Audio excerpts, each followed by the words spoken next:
You want to say hi, buddy? We're going to the park after this. Welcome back, familia. How are you guys doing? Lupe LTD, Lupe Limited. I still don't know how I want to say that. Just Lupe. How about just that? Just Lupe.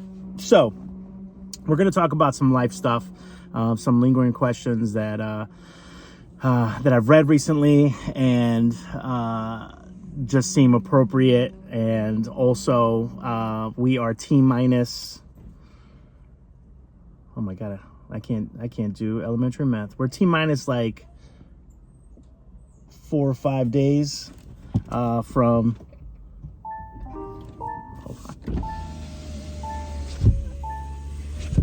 I didn't know someone was going to be in their backyard like that. Let's put on the air here. All right, we're like T-minus 4 or 5 days from enjoying ourselves down in the South for a little bit. All right, but in the meantime, let's shut up. It's put up or shut up time.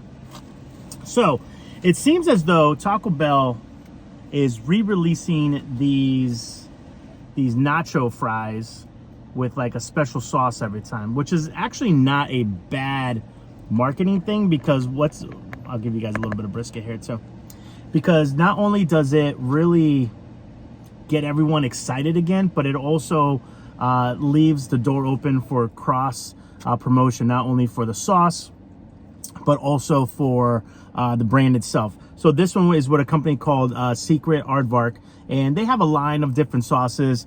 If I can find a link for you guys down below for if you want to get a bottle of it, of the different sauces that they have, I'll put that down for an Amazon link down below for you guys.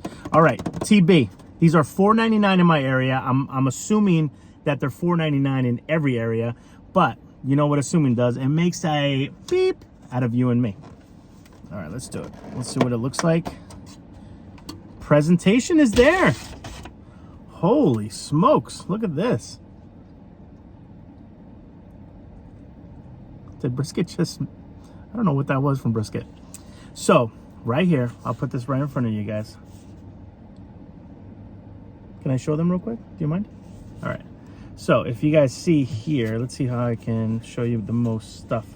So, this right here, so it's got slow roasted chicken, which you can see a little bit. Obviously, you know, for $4.99, they're not going to give you that much. But, man, this looks phenomenal. So roasted chicken, 3 cheese blend. It's got that aardvark sauce on there, which is the serrabanero. I don't know why I said that like an Italian person. Nacho cheese. It looks like some sour cream, and I was gonna say onions and tomatoes, but it looks like it's pico. Let me try this chicken. Is this their new cantina chicken? Whoa. Whoa. You know, got a nice little kick to it too. I will say, I want to get the perfect bite in a second. I will say that, admittedly, I haven't tried a lot of the Secret Aardvark sauces. Brisket decided to go lay down. So let's get that money bite right here, which is probably going to be this top layer right here. I already know I'm going to enjoy this. Let me get some chicken. This is the absolute money bite right here from me. Look at that. This has everything on it. Excuse me.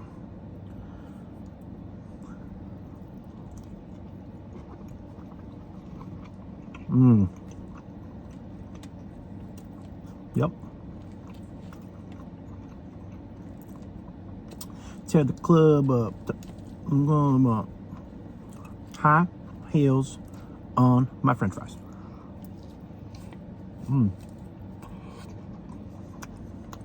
Whoa. Brisket, don't let him fool you guys. Oh, you can't see him. He's awake again. We stopped by Dunkin' to grab a quick soda.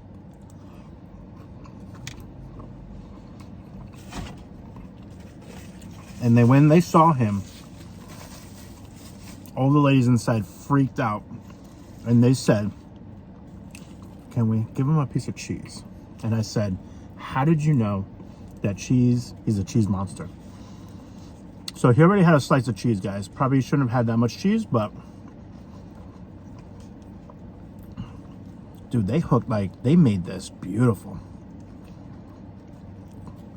excuse me, as all these flavors go together. It still looks like a nice, I feel like this is how they should be all the time. Honestly, nice disbursement. Just everything. Look at that. So this begs the question, right? What is something that we've all loved in life that they've discontinued? Let me turn on this AC a little bit.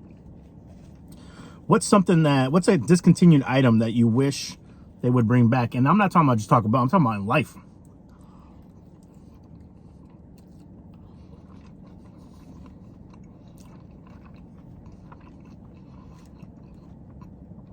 I recently just helped out Lindsay with her dishwasher, doing some stuff. And I was talking to her about it. And I was like, if it doesn't work, we'd send it back. Sometimes a lot of these things have lifetime warranties. It didn't have a lifetime warranty. Back in the day, man, like Maytag, that was their thing. Lifetime warranty.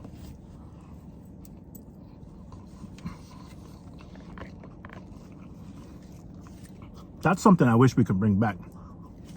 Another thing that we talked about the other day, right, during the live, I think that was on the other channel.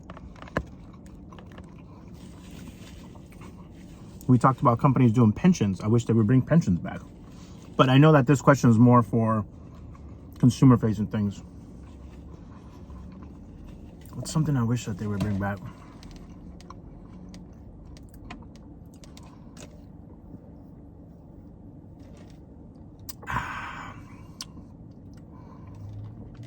There's a lot of things, man. I'm going off the rails here because I'm going a little too deep into this question that I'm asking. But here in the city of Providence, right, which is the capital city of the state that I live in, they used to have a rail system, like rail cars, and they got rid of them and rail was becoming very popular, a very cheap, fast way you just jump on, jump off way of transportation, just like the trolleys that you see in San Francisco. And they discontinued them because they were the rubber companies that were making tires were selling less tires, and as people get into public transportation, that's less cars. So they got together, they lobbied, they lobbied against municipalities and states and the federal government to rip out the rails and make everything so that everyone has to buy a car. Like, that's messed up. Now, there are some people that I know in my personal life that are like, that's just good business. That's good business. Business is supposed to be for the consumer. What type of the whole aspect of providing something of value and doing it in a good and honest way, I feel like it's just not the way businesses ran these days. It's all about just cutthroat, squeeze every ounce. They have this thing where, like, even if if this company owns a beautiful historic building and they tear it down, they do the math already and they say, okay, we're going to get $100,000 fine if we just tear it down. We'll take the fine. We'll get the slap on the wrist, because if we don't, that building is in the way of us building like a $2 million subdivision that nobody for unaffordable housing and things like that. So it's just crazy how, like, these fines are supposed to be a deterrent, but they don't. The companies just do the math. They go, nah. They do that with the environment all the time. But anyways, I don't know how I got onto that rant. You guys know how I am. Oh, rail. Yeah, just really bring rail back.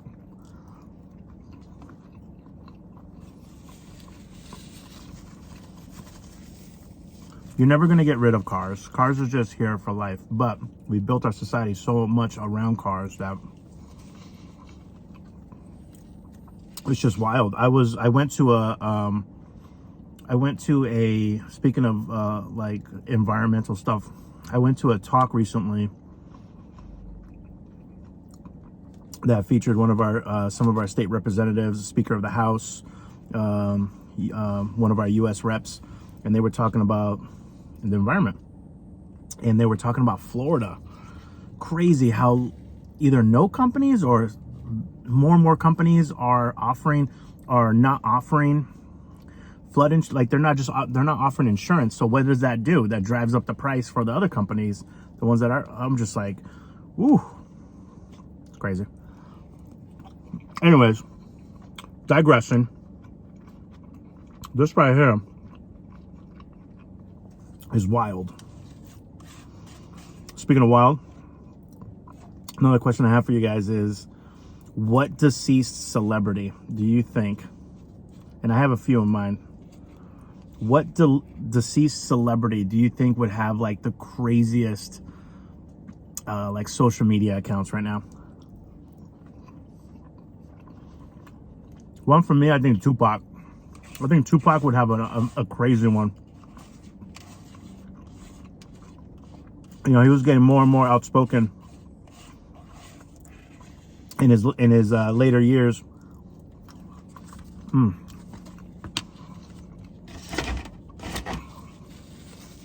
know, in today's economy, that's worth $5. That's a good solid lunch right there.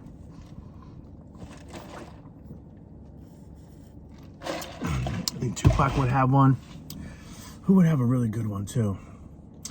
Hold on, baby, we're going. He always wants to jump on my lap. Yeah, Tupac. Who else would have a really good one? George Carlin, Richard Pryor. Okay, you can come over. Hold on, guys. Hold on. You gotta help me out, though. Richard Pryor. You want window? There you go. Richard Pryor would have a really good one. George Carlin.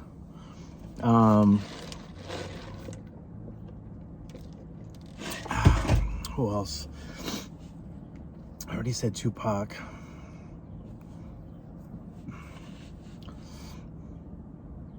I would have loved to see what Princess Diana would have had. She probably would have been able to help out the world a little bit more. Yeah, just those type of people. I'm interested in, to see what you guys kind of think of, you know, history and society. You know, the other question too was, in about 20 years, which I'll definitely be with a cane or something, unless I got to get into yoga. I got to get more flexible. But in about 20, 25 years, you know, if someone comes up to you and someone asks, hey,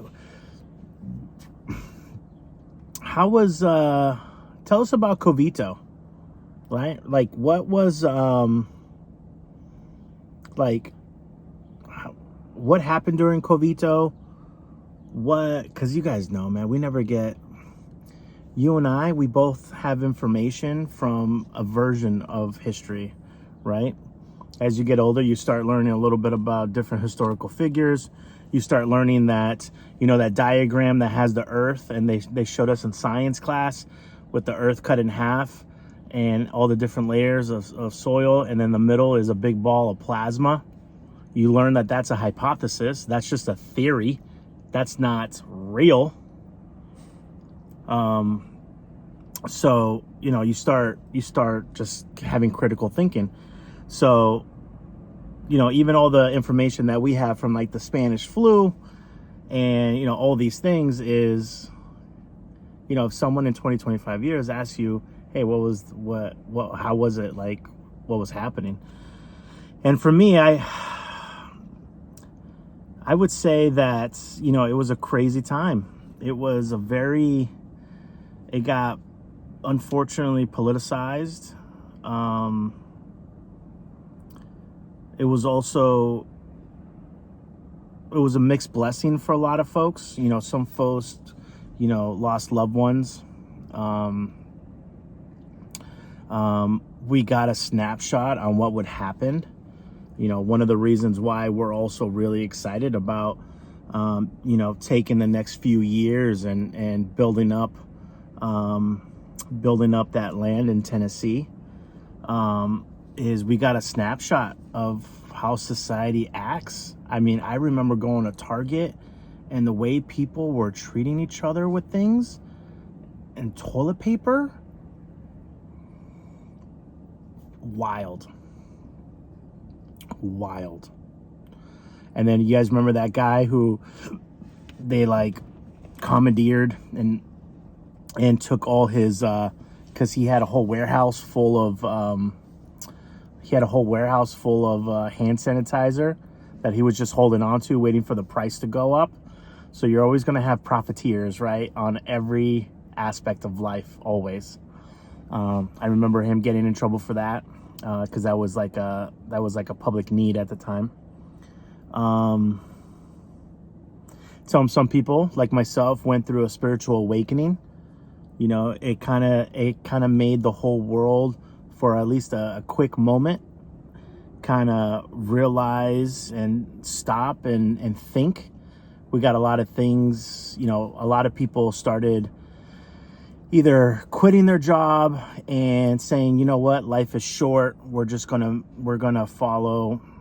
see if we can monetize our hobbies, right? How can you make a living making jewelry, being an artist, making hats, drawing? How can you make money working from home?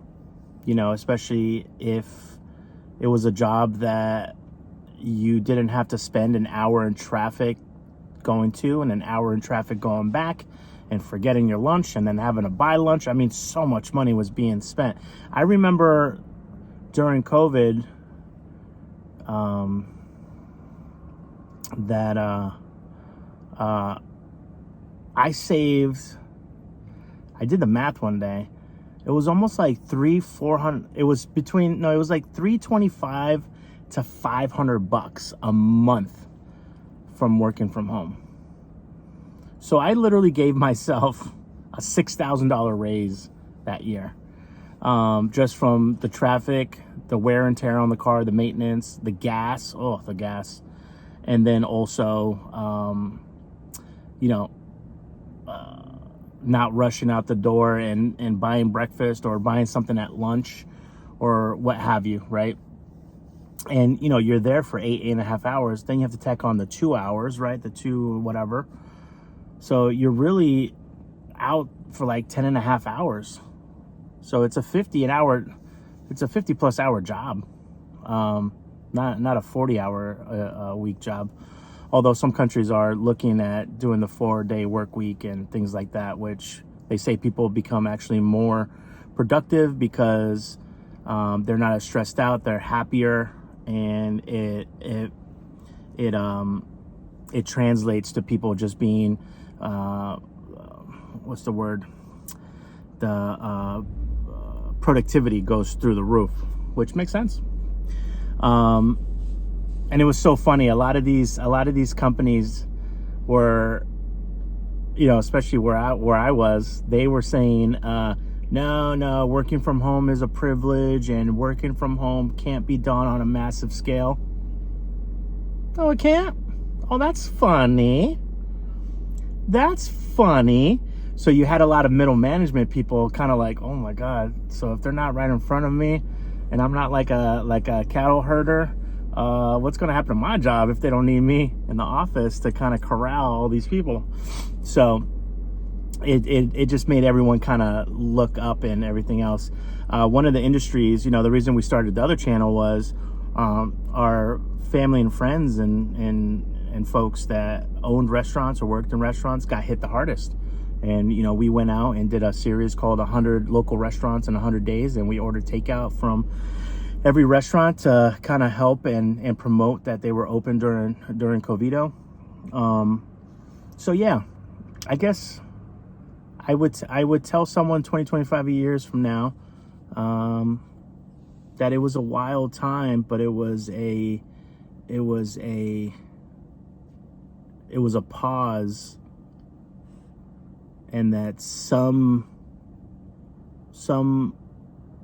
for some people it was an awakening, and not only to the systems that we have in place and how vulnerable we all are, and how interconnected we are, but also a wake-up call that it is time to be a little bit more self-sufficient, and also realize that how life is so wicked short. You know, that's why I was having trouble coming up with a name with this channel. I was like, you know, yeah, you know, I'm hoping to live the dream by living simply.